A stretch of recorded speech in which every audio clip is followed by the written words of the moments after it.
All right, hello, Wild fans and anyone else who wanted to join us tonight. I'm Brandon Mileski, he's Pat Micheletti, and we're going to give you a little.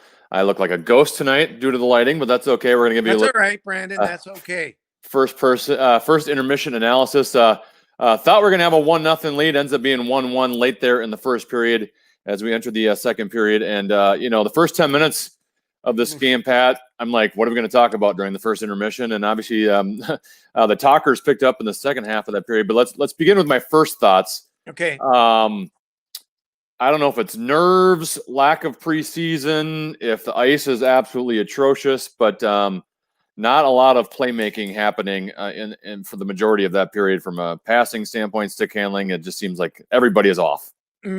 Right. And if I were to give the edge, because I don't think either team played particularly well. But if you're looking at time of possession, zone time, you'd have to give it to the Kings, right?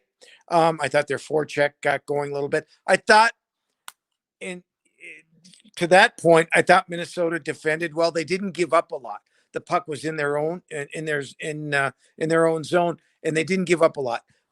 Offensively, they couldn't get anything going on the forecheck at all.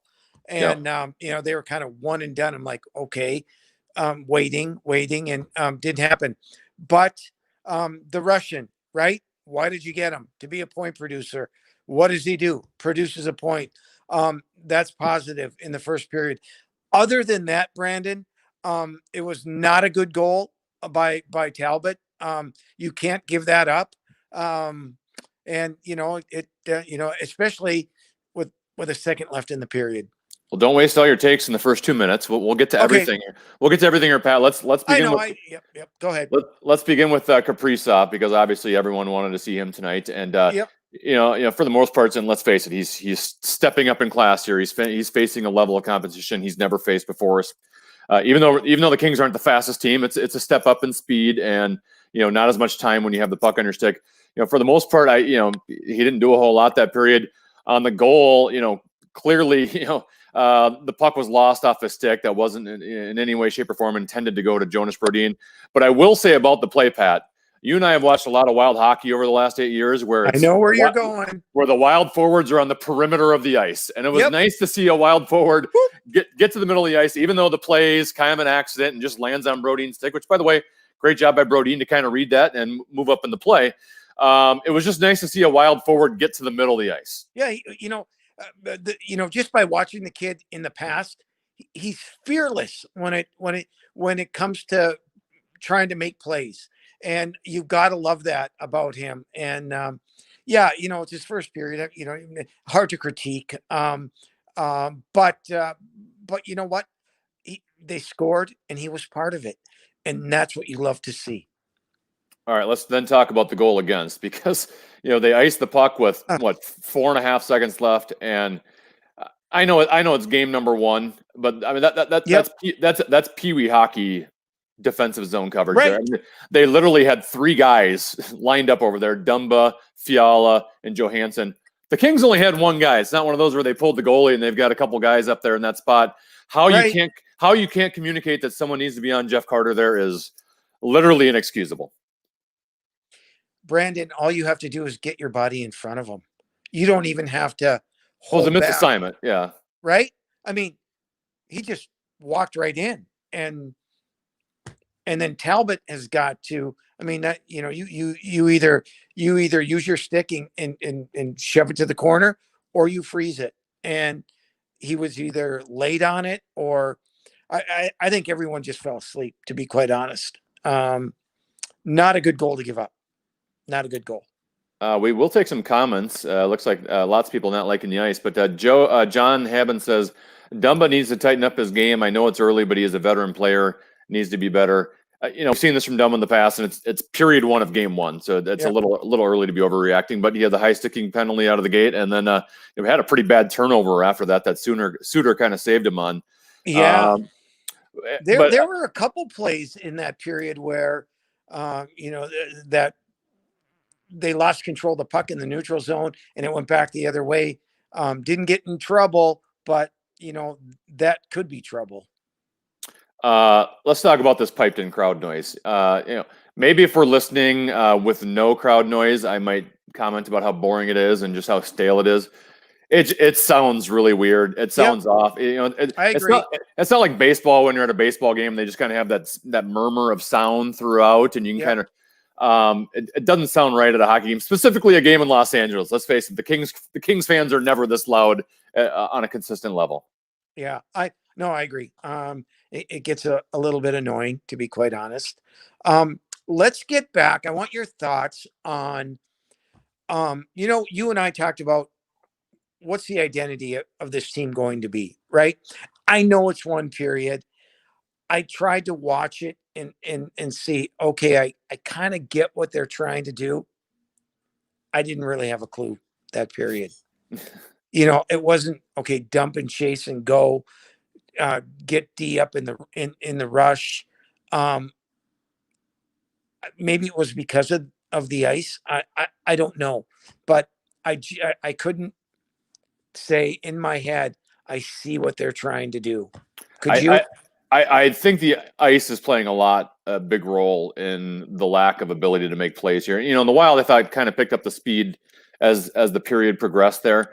Yeah. But you could tell a lot of times where guys are standing still when they go to make passes because they're afraid of losing the puck or afraid of having something happen. I don't know if the ice is just sticky.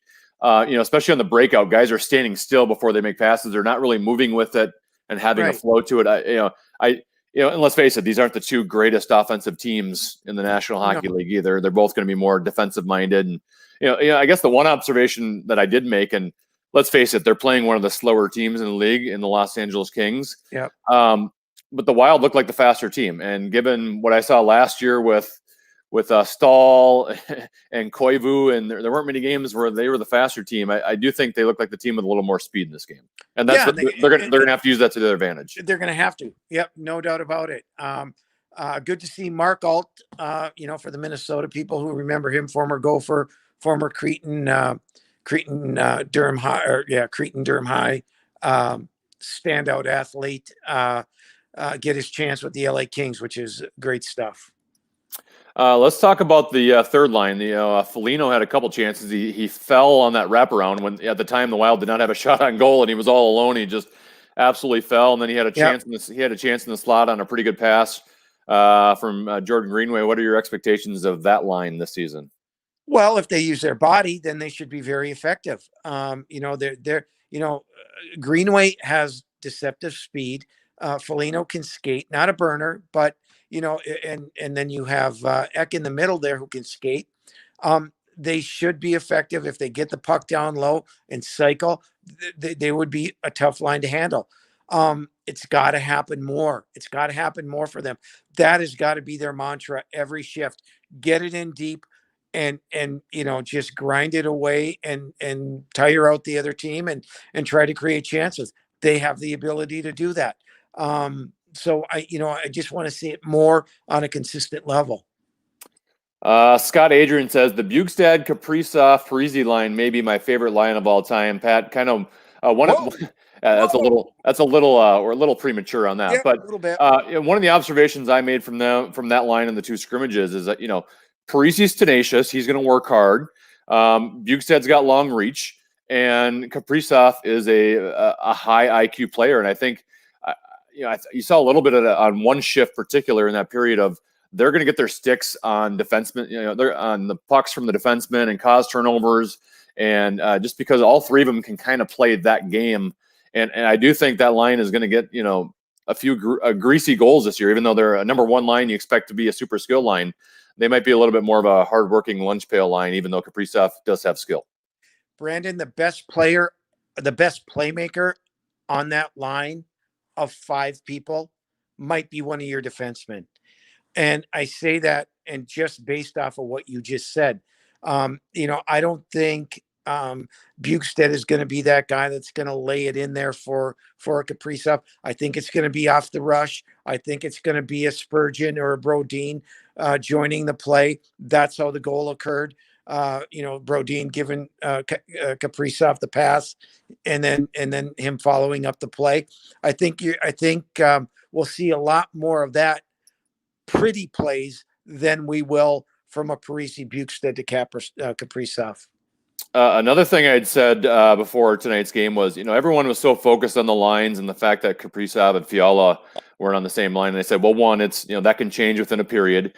Two, I would change things based on the matchup or based on the play of the game. And tonight, you saw it in the first period. They had an offensive zone face-off, and they come out of the commercial break, and Kaprizov and Fiala are out there together. I guess what surprised me the most was.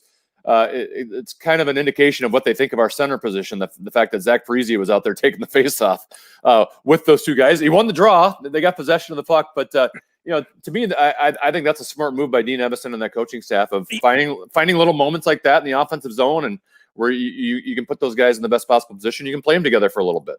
Get your best players out there when you can together. You probably can't do that throughout the game. On a regular shift because you'll be unbalanced. Very smart move to do that. And if you have that opportunity, do it. Because we know this team has had a difficult time scoring a lot of goals. And when you have a chance to do that, you gotta jump at the opportunity. Matt Maurer says Fiala looks good. He's going to score tonight. Watching him in the scrimmages, he's an energy player, and I think he's one of those guys. He rises to the occasion. When we saw him in the scrimmages, you just kind of was a little missing in action and not super motivated. And you can tell regular season game one, not that he was productive in that period in terms of being in the box score, but I did notice him a ton, especially driving the puck up on the rush and the offensive plays. I think he is a guy that he feeds off the energy of the moment, and he'll be there all regular season long, and I would expect him to also have a big 2 periods here. He has to. I mean, and we're going to say that an awful lot this year. I mean, he's a key guy. He's got to score goals for you. And he looks good to me tonight. No question with his speed and his ability to pull up, and then he's just got that.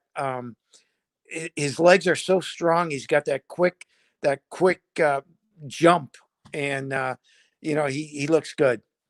I will chat with you again during the second intermission. Look forward to it. Thank you. All right. He's Pat Micheletti. I'm Brandon Mileski. Thank you so much for watching in this first intermission. Wild and Kings tied at 1. Obviously, you can listen to the next 2 periods on KFAN radio, and we'll be back here during the second intermission to break down the second period. So hopefully you can join us then. We'll talk to you then.